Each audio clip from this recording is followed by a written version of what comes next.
ce match risque d'être, même si voilà, c'est les deux derniers, la Tours et Orléans, il risque d'être quand même disputé dans la mesure où, je ne sais pas si on peut parler de chance, mais Tours et Orléans ont vraiment quelque chose à jouer, c'est de se sauver.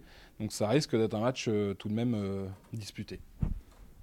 Bah, j'ai pas bien regardé, mais je pense que Tours est sauvé ou quasi sauvé. En tout cas, je pense qu'à part catastrophe, mais j'ai pas réellement les chiffres en tête, mais dans mon esprit, le maintien est assuré après leur victoire à Laval. Ce qui est surtout vrai, c'est que c'est une équipe impressionnante depuis un moment, parce que sur les 10 derniers matchs, je crois que c'est 6 victoires et 4 nuls, et qu'ils ont réellement trouvé un rythme de croisière, et dans les résultats et dans le contenu qui font que cette équipe-là est vraiment redoutable en ce moment.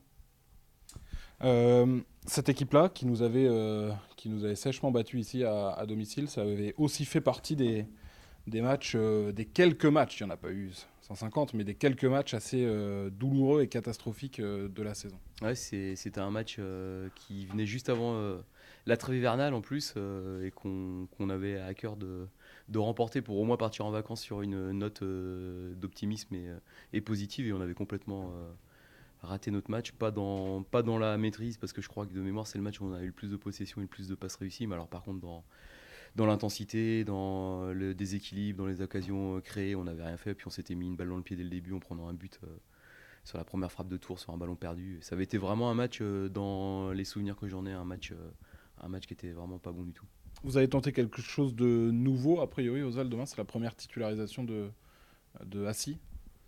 Alors la réflexion est encore en cours, mais c'est vrai que c'est quelque chose qui pourrait avoir lieu, parce qu'on a travaillé avec lui, on est dans une période où je pense que physiquement il a commencé à retrouver un niveau correct, pas encore extraordinaire mais correct, et voilà, il reste deux matchs, et puis ces matchs-là, c'est aussi des bons moments, des bons moyens de pouvoir mettre en place des choses différentes, trouver des axes d'intérêt à ces matchs-là.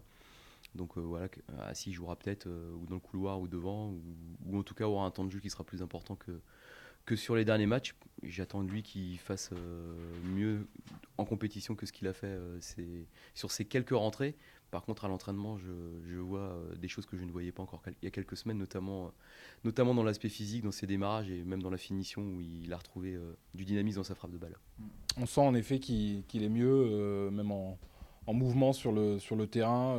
Lui qui avait peu de repères évidemment au départ, on sent qu'il bouge mieux, on l'a vu sur ses entrées, C'est vrai. notamment contre Strasbourg, Oui. où en plus il se crée Ouais, pour il le se coup crée sa une- première grosse occasion. C'est vrai qu'il a eu le mérite sur sa rentrée à Strasbourg de se créer une grosse occasion sur une course, une vraie course d'attaquant dans le dos du défenseur, où sans un arrêt du gardien, il nous aurait permis de revenir à 2-1.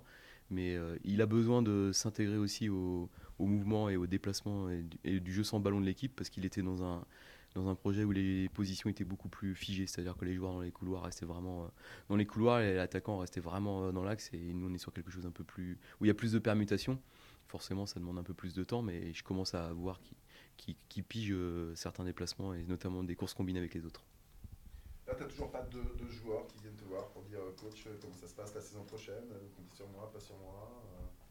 Non, j'ai fait quelques entretiens individuels avec certains, mais plus des entretiens bilan sportif, ou des entretiens de projection sur les axes de progrès du joueur, ce qui nous a semblé être mieux, ce qui nous a semblé être à améliorer, mais pas de positionnement sur l'année prochaine, parce qu'on sait très bien que les mercatos et les périodes estivales font que ça sert à rien de se projeter trop loin. Il y a des gens qui sont sous contrat, d'autres qui ne le sont plus.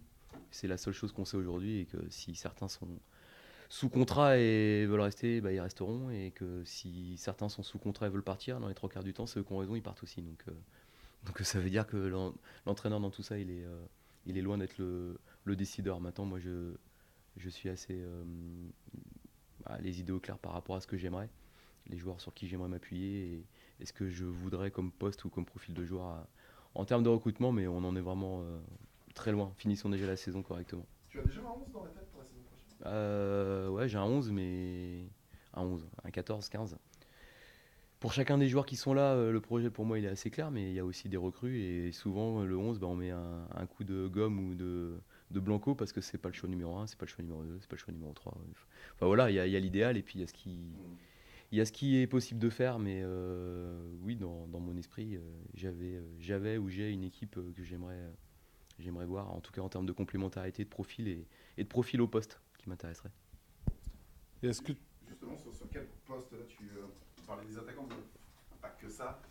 Sur quel poste tu planches actuellement L'attaque, c'est quand même le gros chantier. Le problème ou la difficulté, c'est que je pense que sur notre bloc défensif, on va dire titulaire, ou en tout cas ceux qui ont joué la majorité des matchs dans la bonne période qu'on a pu avoir au niveau défensif, il y en a au moins deux qui seront, je pense au moins deux qui seront pas là, ou plus là.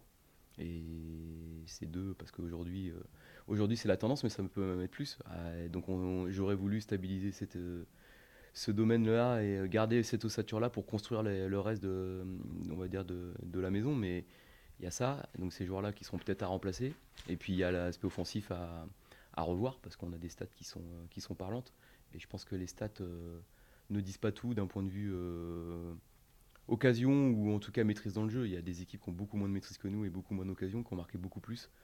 Et ça veut dire qu'à un moment donné, c'est les profils des joueurs et la qualité des joueurs qui font que une occasion se transforme en but ou une occasion reste dans la colonne des occasions. Donc il faut qu'on améliore ça. Donc, voilà, bon, vous saviez à peu près ce qu'on cherchait au mercato d'hiver. Et il y a ces besoins-là qui sont toujours réels. Et puis il y a aussi des besoins dans le domaine offensif.